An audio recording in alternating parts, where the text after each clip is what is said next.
Assalamualaikum warahmatullahi wabarakatuh. Salam kasih sejahtera untuk kita semua.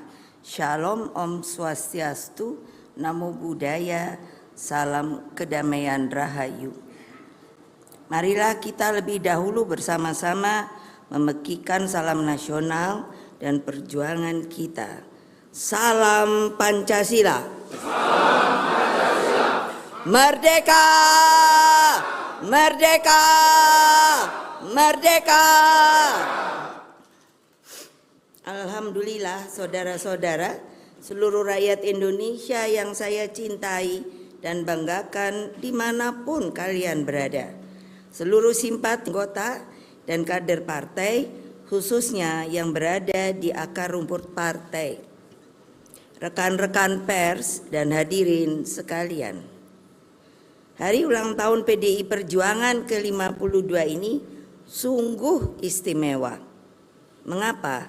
Sebab setelah berjuang dengan penuh kesabaran revolusioner selama 57 tahun, sejak 1967 sampai tahun 2024, akhirnya atas kehendak Allah Subhanahu wa Ta'ala, sebuah keputusan yang luar biasa telah dikeluarkan melalui surat penegasan pimpinan MPR RI atas tidak berlakunya lagi TAP MPRS nomor 33 tahun 1967 tentang pencabutan kekuasaan negara dari Presiden pertama Bung Karno.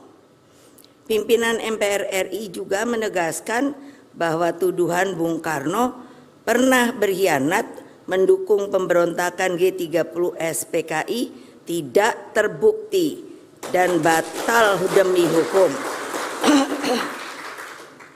Karena tidak pernah ada proses hukum apapun yang dilaksanakan untuk membuktikan tuduhan tersebut hingga Bung Karno wafat tanggal 21 Juni 1970. Lama ya. Untung keluarga itu sabar.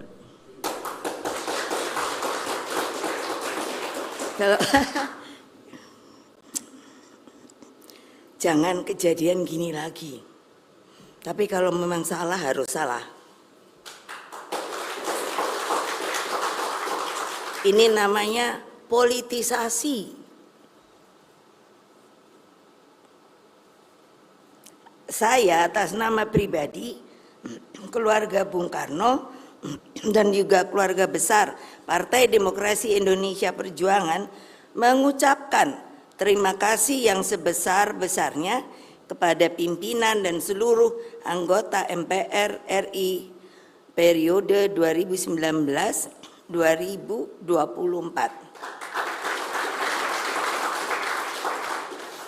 Kita ketahui bahwa MPR itu adalah singkatan dari Majelis Permusyawaratan Rakyat.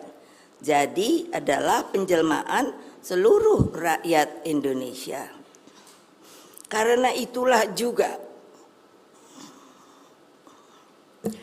ucapan terima kasih yang setulus-tulusnya saya sampaikan kepada seluruh rakyat Indonesia dimanapun kalian berada atas pelurusan sejarah Bung Karno tersebut.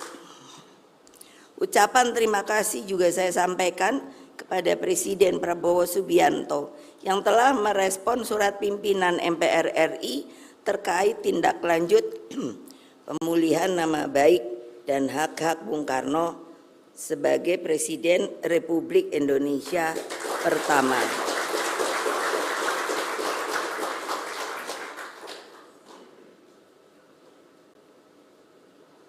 Kalau dipikir Bung Karno itu tahan banting ya. Lah iyalah.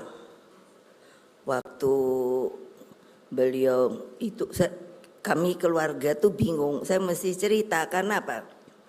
Ketika saya pergi ke Seknek untuk menanyakan Bapak saya ini sebetulnya diapakan toh?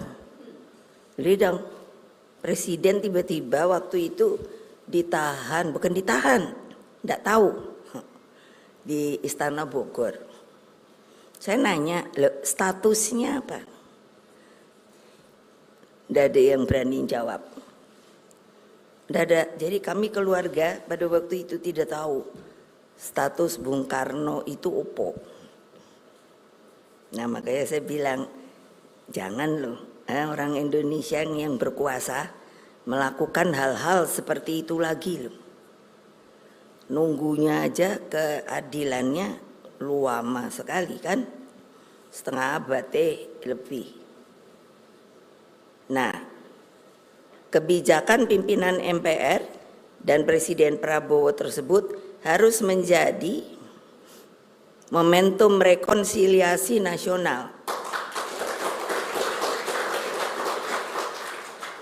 Berkaitan dengan hal tersebut, kami, keluarga besar Bung Karno, melalui pidato kakak saya, Guntur Soekarno Putra, tanggal 9 September 2024 di gedung MPR RI, menegaskan bahwa pihak keluarga Bung Karno telah memaafkan atas segala perlakuan yang pernah dilakukan terhadap diri pribadi Bung Karno pada masa itu. Yang terpenting bagi keluarga dan para kaum patriotik pencinta Bung Karno adalah rehabilitasi nama baik Bung Karno sebagai seorang proklamator bangsa, penggali Pancasila dan Bapak Bangsa Indonesia. Jadi dengan demikian kita sebagai partai ideologis yang mengikuti yang namanya ajaran, ide, hal-hal yang telah begitu banyak diberikan kepada bangsa dan negara ini oleh beliau, kita artinya tidak perlu takut-takut lagi, tidak perlu sembunyi-sembunyi lagi untuk membicarakan hal-hal yang telah beliau sampaikan dari sejak muda sampai wafatnya, yang namanya ide dan lain-lain sebagainya, yang nanti saya akan bacakan berupa rangkuman dalam buku dan lain-lain pidato, sehingga dapat diajarkan, dipelajari kembali. Marilah kita mengambil pelajaran dan memetik hikmah dari peristiwa tersebut, agar semua lembaran kelam sejarah bangsa tidak terulang lagi. Sebetulnya untuk apa toh saya justru membuat pembukaan pidato ini? Kita ini tidak hidup untuk di sini saja, sekarang, bukan, tapi jauh for the future, our nation. Jadi untuk apa? Demi keselamatan dan masa depan anak-anak dan cucu-cucu kita, cicit-cicit, mboh canggah apa-apa segala macam.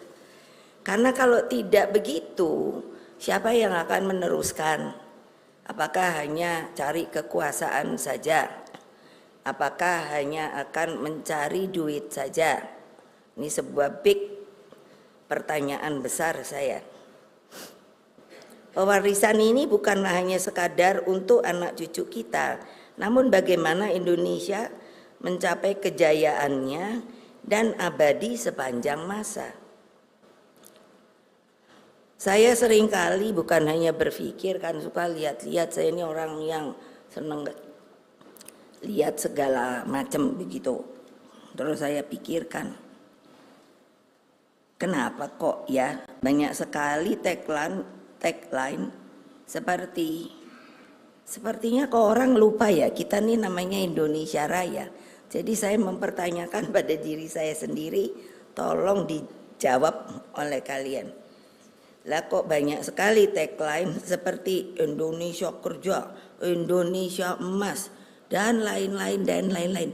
Lah itu kan nggak jelas menurut saya loh, dan saya dapat pertanggungjawabkan. Lah maunya saya Indonesia Raya. Nah gitu loh. Itu kan berkibarnya aja rasanya sampai ke sono. Kan dengan itu ada yang pasti pesimis. Apa bisa toh Bu? Lo kok nggak bisa? Belum apa-apa. Indonesia ini kaya raya loh. Tolong tadi nyanyikan yang Indonesia Raya 3 stansa. Mengapa PDI Perjuangan saya minta kalau tidak naikkan bendera maka harus 3 stansa. Karena apa? Itu luar biasa menurut saya. Satu, Pak Wage Rudolf Supratman tuh kok berani ya. Waktu itu ngak-ngok bikin lagu Indonesia Raya. Lah kalau ditangkap ya yo. Terus kok bisa? Itu betul sebuah ekstraksi dari sebuah pemikiran dan sanubari sampai kata-katanya itu ulalah. Kalau saya ngelihat itu terus saya bisa lihat wah Indonesia laute koyok ngono wah ininya gini-gini. Saya nggak tahu kalian yang mungkin saya sebut sudah berada zona nyaman. Karena potensinya luar biasa. Saya masih diberi tugas untuk menangani yang namanya BRIN, Badan Research Inovasi Nasional. Ini mau masuk tahun keempat. Waktu menuju tahun ketiga, saya suruh tim, ini ketuanya ada, untuk apa? Mau tahu? Ayo, yang orang pinter-pinter, tolong dilihat plasma nutfah. Plasma nutfah itu adalah ya tanaman, ya hewan dan lain semuanya. Ternyata baru menuju 1 tahunan sudah bisa dilihat kita kekayaan tanamannya menuju 3 juta. Betul apa enggak? Ini Pak Yudian. Jadi bayangkan, lah kalau di sini saya tuh bingung loh. Sampai orang Indonesia bisa kelaparan tuh kenapa ya? Padahal sekarang sedang saya pilah. Mana yang kira-kira bisa jadi makanan, mana yang jadi obat, dan lain sebagainya. Anak-anak Indonesia itu pintar-pintar loh. Cuman apa? Tidak diberi kemerdekaan penuh untuk bisa yang namanya memikirkan dan melakukan hal-hal yang diinginkan. Karena kita masih terbelenggu oleh apa? Keinginan berkuasa. Nah itu pikiran saya. Jadi dengan demikian kita ini harus memiliki pijakan tentang siapa dan dari mana kita. Juga pijakan tentang sejarah yang benar yang telah membentuk bangsa Indonesia. Hadirin sekalian, keseluruhan ide dan pemikiran Bung Karno bertitik tolak dari cita-cita untuk Indonesia dan dunia. Keseluruhan pemikiran Bung Karno telah membentuk Indonesia. Cermati saja, nah ini yang barusan tadi duluan saya katakan. Tercermati saja tulisan dan pemikiran beliau sebagaimana terdapat dalam Indonesia Menggugat, Mencapai Indonesia Merdeka, Penemuan Kembali Revolusi Kita, Jalannya Revolusi Kita buat urung anak perempuan, Sarinah, Sosialisme ala Indonesia dan lain-lain. Demikian pula gagasan beliau berkaitan dengan Trisakti, persaudaraan Asia Afrika, membangun tata dunia baru dan masih banyak yang lain. Bayangkan ya, ini kan diumpat, disembunyikan waktu zaman Orde Baru. Banyak loh orang kalau saya ketemu terus kalau tahu saya anak Bung Karno terus bilang Mbak, panggilnya Mbak, saya memberikan sesuatu boleh enggak? Ya apa dulu dong, saya bilang. Tahu-tahu dibawa ada orang tua buku sak gede gini. Ini saya simpan loh.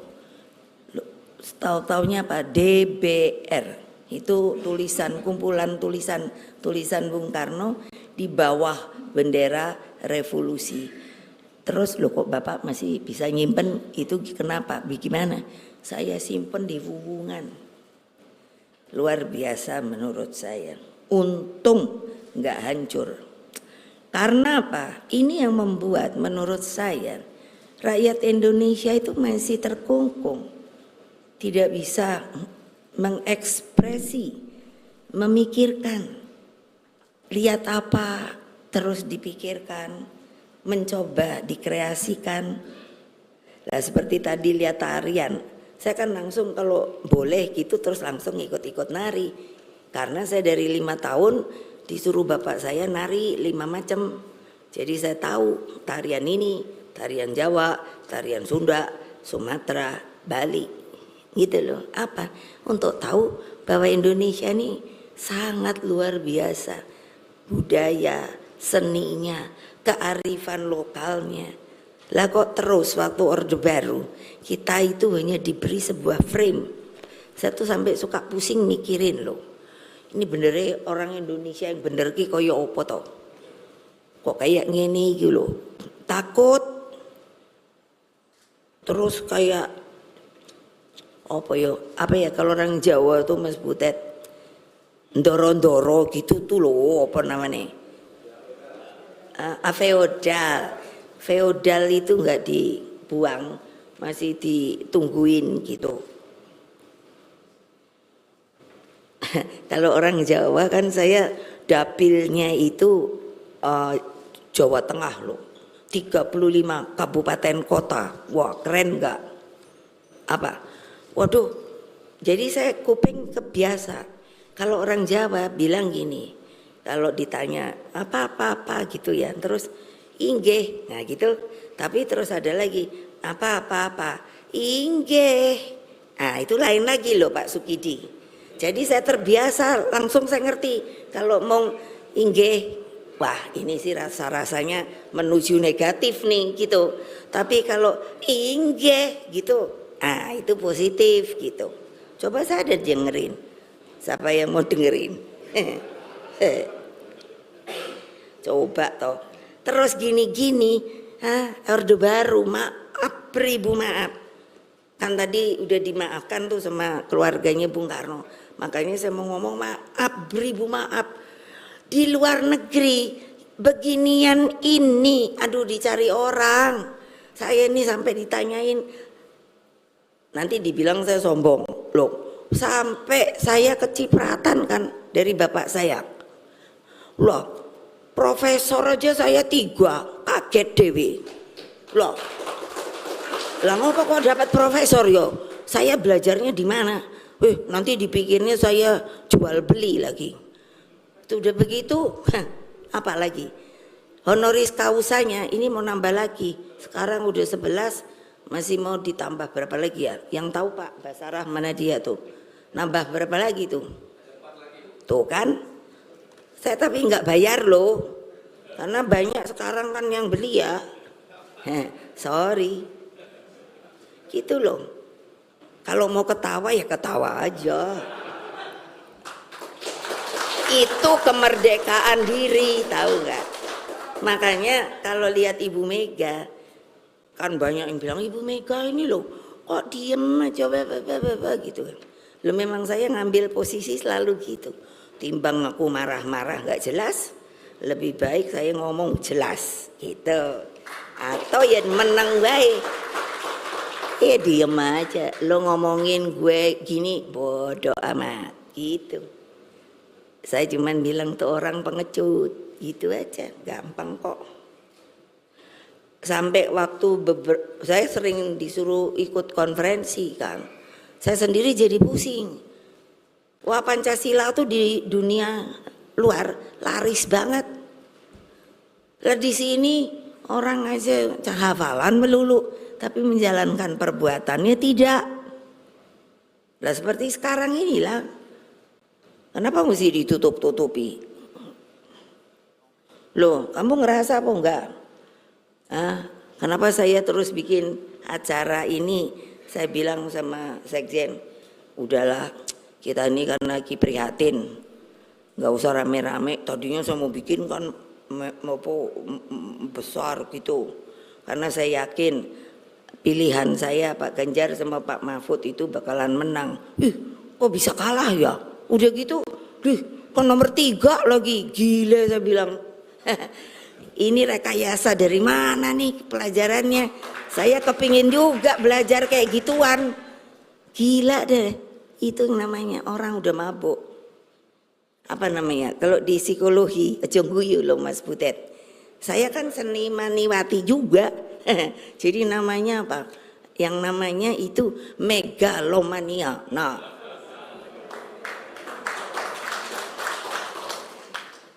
sampai pusing saya suruh membuat pidato, membangun tata dunia baru. Waduh.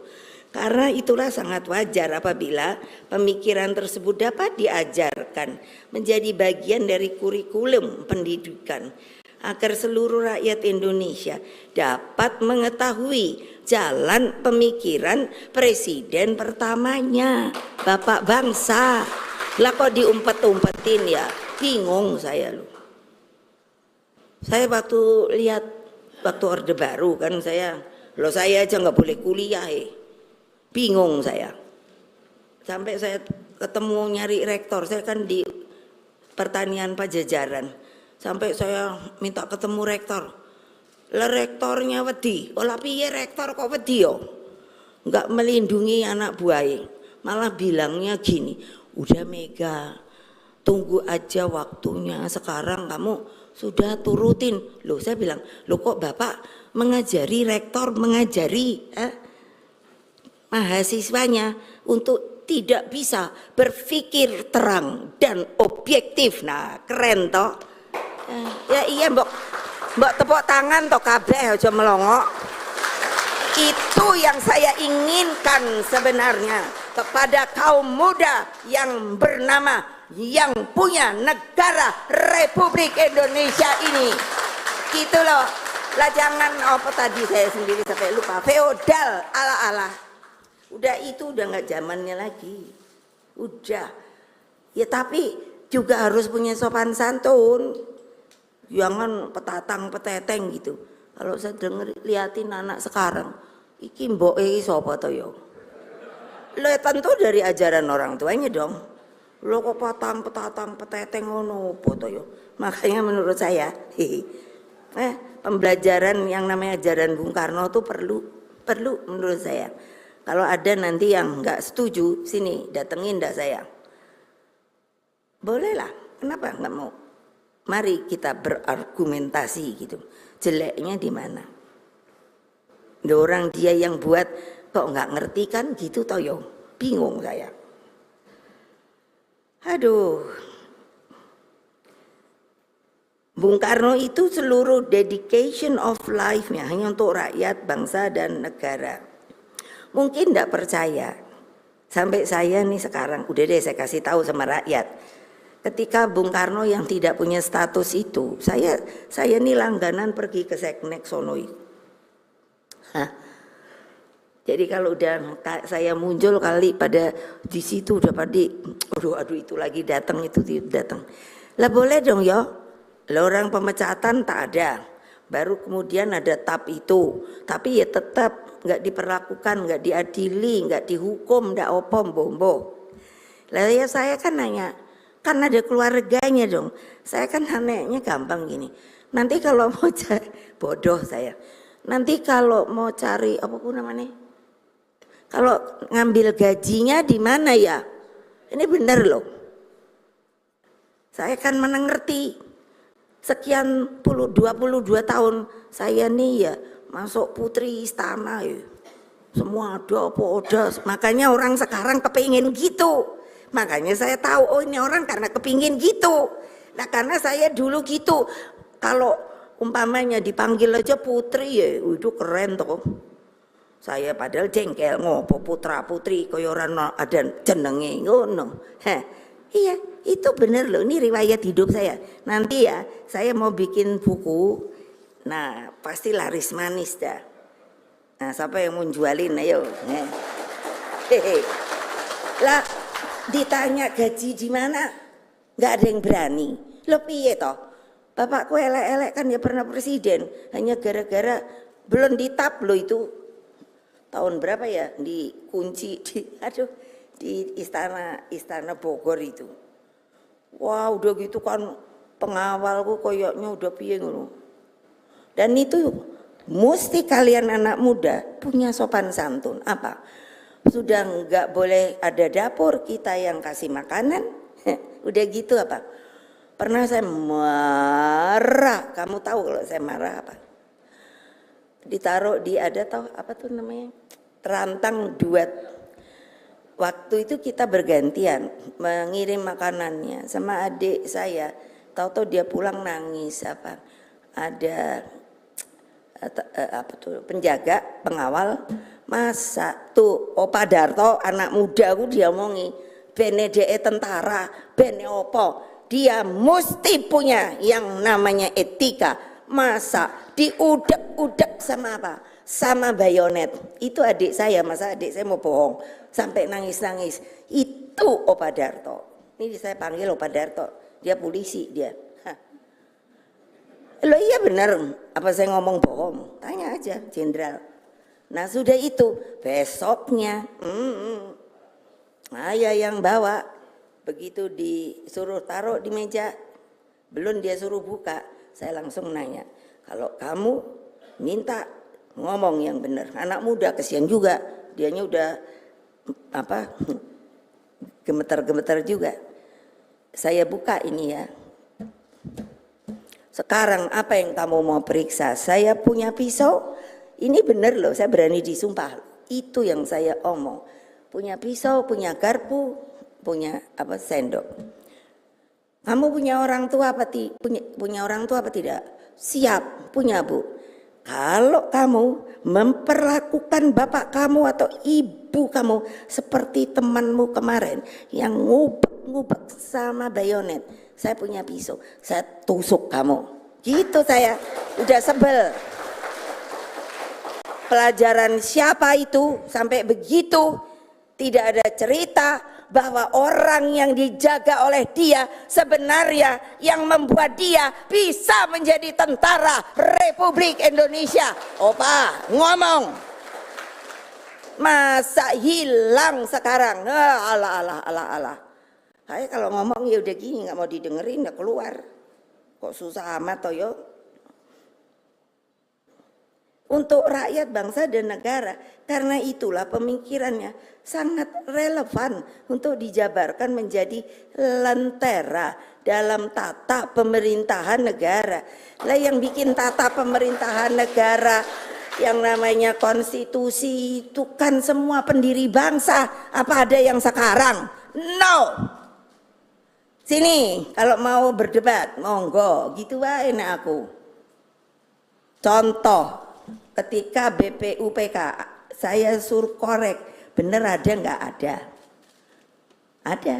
Itu yang saya pegang, itu otentiknya, gitu loh. Kalian jangan penakut. Saya jadi panggil polisi 3 kali, kejaksaan 1 kali. Gila deh, aku pikir. Oh, terus apa coba?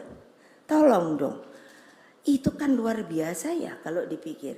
Pikiran Bung Karno gitu. Ini di dunia dipakai.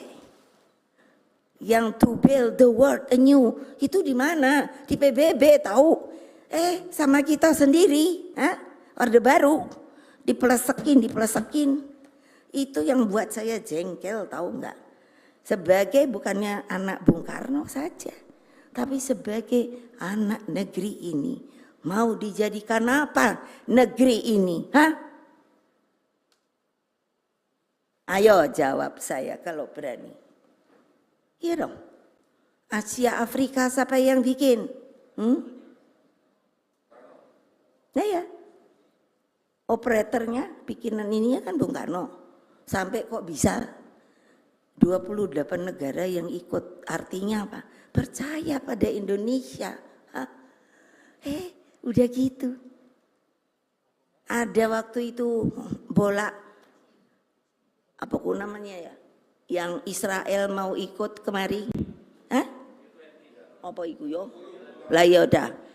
Loh, Ganjar dengan benar ngomong, dibilang dibuli-buli, ya kuli denger batin aku bene bae, anak itu udah bener. Dia mau merubah apa tidak, ternyata alhamdulillah tidak. Pak Mahfud sama. Iya, Sekarang Indonesia, wah sepertinya dianya, wah yang nggak setuju sama Israel, bla bla. Aku bilang kalau ngomong itu satu kata perbuatan. Nggak usah diomongin dah sopo, ngono wis. Mulutku wis ora mempan nek kon ngomong. Dia udah bilang nggak usah ngomong lah. Nah, aku nggak suka kalau suruh ngomong ngono-ngono. Ngerti toh? Ya wis. Nah untuk itu apa sih? Jadi mbok yang bagus itu diambil, sing elek diguak, tapi jangan pengecut. Hanya berani di belakang doang, gitu. Nah itu yang saya minta ini sama para penggede-penggede ini loh. Kalau udah terus bingung karena PDW. Sekarang aku ditanyai orang, aku tuh bilang, saya ini pemerintah bagian mana toh? Lah kok kamu datang ke saya toh? Urusan hukum, urusan pertanian, betul loh. Diam-diam loh, ngumpat-ngumpat loh. Loh kok nggak ada merdekanya ya? Ya mbok datang aja loh. Karena katanya, ya kalau saya nanti datang, ibu kan nggak masuk ke KIM. Loh apa urusannya aku mesti masuk ke KIM atau saya nggak masuk ke KIM? Gile. Ayo tepuk tangan yang hebat ngono lho. Ngene wae ya wis mlehe. Katanya minta saya ketum lagi tapi anak buahku nek ngene kabeh moh. Wah terus ada yang kepengin. Gile. Mau enggak kalau sama yang kepengin niku? Ayo. Gitu aja ada yang di sono nggak ngomong, berarti dia mau. Alah gila dah. Lah iya bener dong, tata pemerintahan, aku kan bingung. Coba ya, maaf lagi beribu maaf. Engkau suwi-suwi aku banyak banget kantong maaf. MK saya yang bikin. Coba, wah perlu ini MK. Saya nyari gedungnya sendiri presiden nih. Iku di situ tuh ngendiku jalan opo. Megah. Waktu itu Pak Jimli yang aku jadi. Sekarang melehek. Dijadi mainan. Lah iyalah. Itu kan konstitusi. Belum lagi apa coba.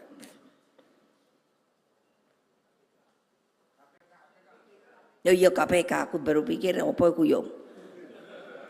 Lah KPK, masa nggak ada kerjaan lain? Hah?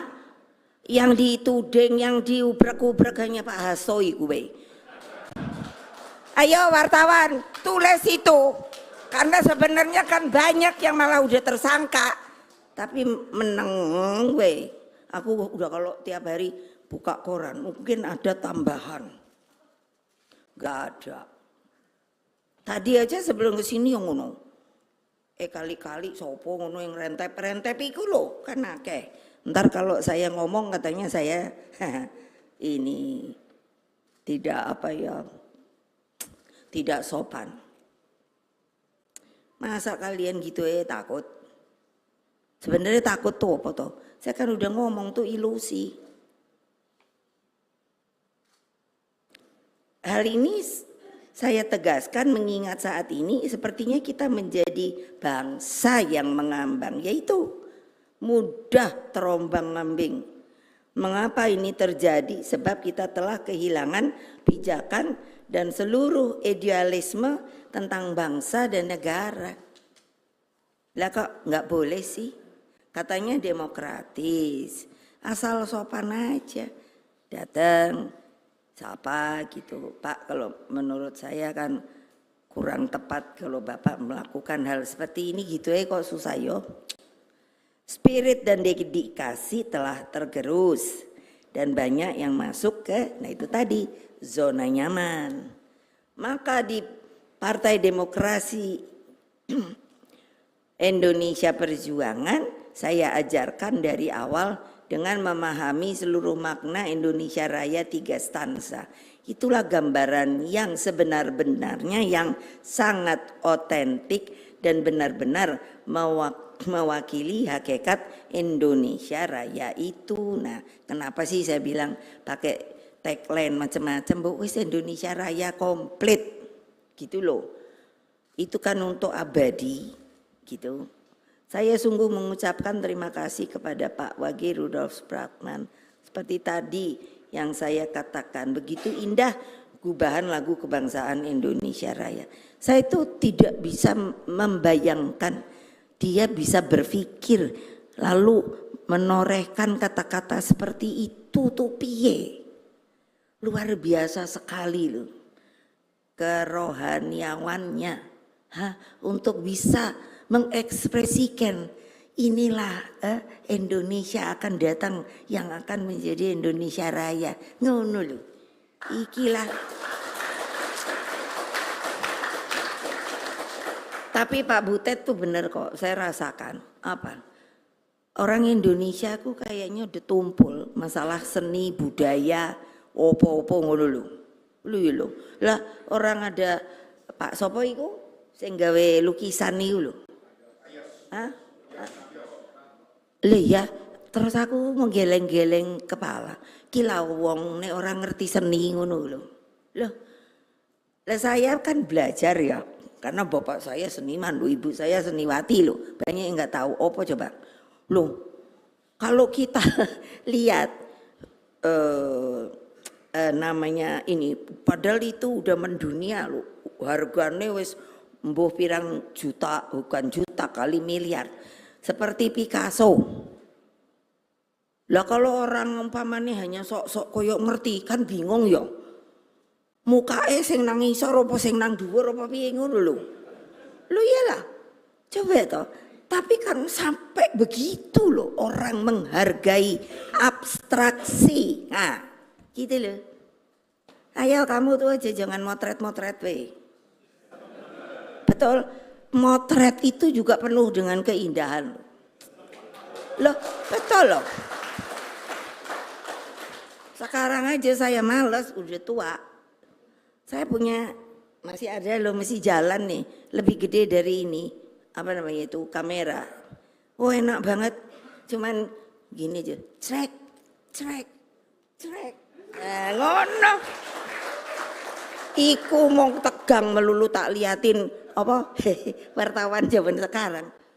Enggak ono meringise. Terus kan.